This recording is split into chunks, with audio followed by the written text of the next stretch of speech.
Welcome to தரணிஸ் kitchen. இன்னைக்கு வாங்க ஒரு அருமையான தட்டை பார்க்கலாம். எலடன்னு சொல்லுவாங்க, தட்டைன்னு சொல்லுவாங்க. ரொம்ப சூப்பராக இருக்குங்க. ரொம்ப கிறிஸ்பியாக நல்ல மெலிசா அருமையாக இருக்கும். இது எப்படி பண்ணுறது பார்க்கலாம் வாங்க. ஒரு சின்ன கிண்ணம் எடுத்துக்கலாம். 2 கப் அரிசி எடுத்திருக்கேன்.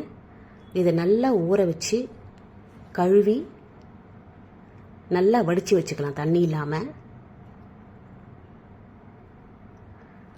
வடிச்சுக்க போகிறோம். இப்போ பாருங்கள், தண்ணி இல்லாமல் வடித்தாச்சு. இதை நம்ம மிக்சியில் அரைச்சிக்க போகிறோம். எடுத்து பார்த்தீங்கன்னா கையில் ஒட்டக்கூடாது. நல்லா பவுடராக அரைச்சிக்கலாம். இப்போ ஜலிச்சு வச்சுக்கலாம். இந்த ஜலிச்ச கலவையை அப்படியே இருக்கட்டும், வச்சுக்கலாம். இப்போ ஒரு மிக்சியில் ஊற வச்ச பூண்டு, 4 காஞ்ச மிளகா, 4 பச்சை மிளகா, 1 ஸ்பூன் சோம்பு தனியாக அரைச்சிக்கலாம். இப்போ கட்டி பெருங்காயத்தை குட்டி குட்டியாக போட்டிருக்கேன். அது கூடவே கல்லுப்பு ஆட் பண்ணியிருக்கேன். இது தனியாக இருக்கட்டும், ஊறட்டும். இப்போ நம்ம ஜலிச்ச மாவை வறுத்துக்க போகிறோம். நல்லா மணலாக வறுத்துக்கணும். இது கூட டால்டா 2 ஸ்பூன் போட்டு மெல்ட் பண்ணி வச்சுக்கலாம். இது அப்படியே இருக்கட்டும். இப்போ ஒரு கைப்பிடி கருவேப்பிலையை குட்டி குட்டியாக கட் பண்ணி வச்சுருக்கேன். அதுவும் அப்படியே இருக்கட்டும். 1 ஸ்பூன் கடலைப்பருப்பு, 1 ஸ்பூன் உளுத்தம்பருப்பு ஊற வச்சுருக்கேன் 2 hours. 2 ஸ்பூன் ஜவ்வரிசி வச்சுருக்கேன். அதுவும் ஊறட்டும். இப்போ எல்லாத்தையும் ஒன்றா மிக்ஸ் பண்ண போகிறோம். அரைச்ச விழுது, ஜவ்வரிசி, கடலைப்பருப்பு, பெருங்காய தண்ணி, கருவேப்பிலை, கொஞ்சமாக எள்ளு போட்டிருக்கோம். 1 ஸ்பூன் எள்ளு போட்டிருக்கேன். இது எல்லாத்தையும் ஒன்றா மிக்ஸ் பண்ணிக்கலாம். நம்ம உருக்கி வச்சுருங்க டால்டாவையும் இது கூடவே ஆட் பண்ணிக்கலாம். இப்போ நல்லா பிசைஞ்சிக்கலாம். எல்லாத்தையும் சப்பாத்தி மாவு பதம் பிசையணும். நல்லா பிசைஞ்சிக்கலாம்.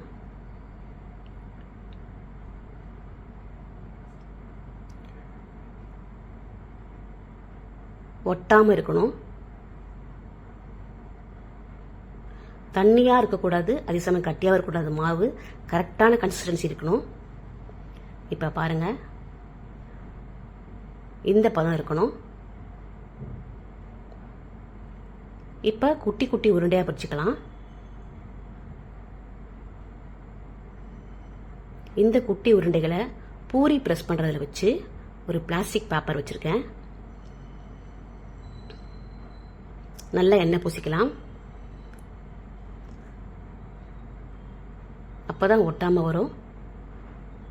நல்லா ப்ரெஸ் பண்ணி எடுத்துக்கலாம்.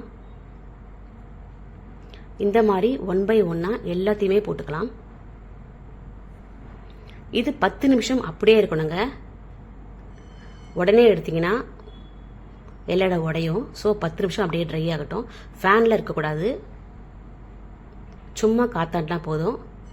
இப்போ ஒரு கடாயை வச்சு எண்ணெய் ஊற்றிக்கலாம். எண்ணெய் ஹீட் ஆகட்டும். செக் பண்ணிக்கலாம். ஒரு குட்டி பால் சைஸில் எடுத்து போட்டு செக் பண்ணிக்கலாம்.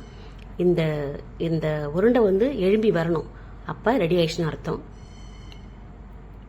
இந்த ஸ்டேஜில் நம்ம எல்லடையை போட்டுக்கலாம்.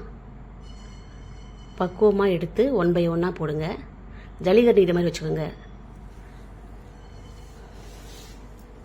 1 by 1 போட்டு ஒன்று வெந்த உடனே இன்னொன்று போடுங்க. அந்த மாதிரி 4-5 கூட போடலாம்.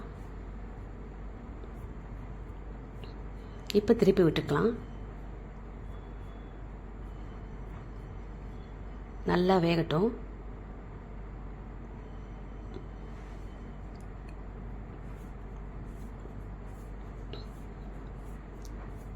பாருங்க, அருமையான எல்லடை ரெடி ஆயிடுச்சு. ரொம்ப டேஸ்டாக இருக்குங்க. ட்ரை பண்ணி பாருங்கள். வித்தியாசமான சுவையில் இருக்கும். எல்லாருக்கும் பிடிக்கும். கண்டிப்பாக ட்ரை பண்ணுங்கள். இந்த வீடியோ உங்களுக்கு பிடிச்சா லைக் பண்ணுங்கள், ஷேர் பண்ணுங்கள் அண்ட் சப்ஸ்கிரைப் பண்ணுங்கள் ஃப்ரெண்ட்ஸ். தேங்க்யூ. தேங்க்ஸ் ஃபார் வாட்சிங்.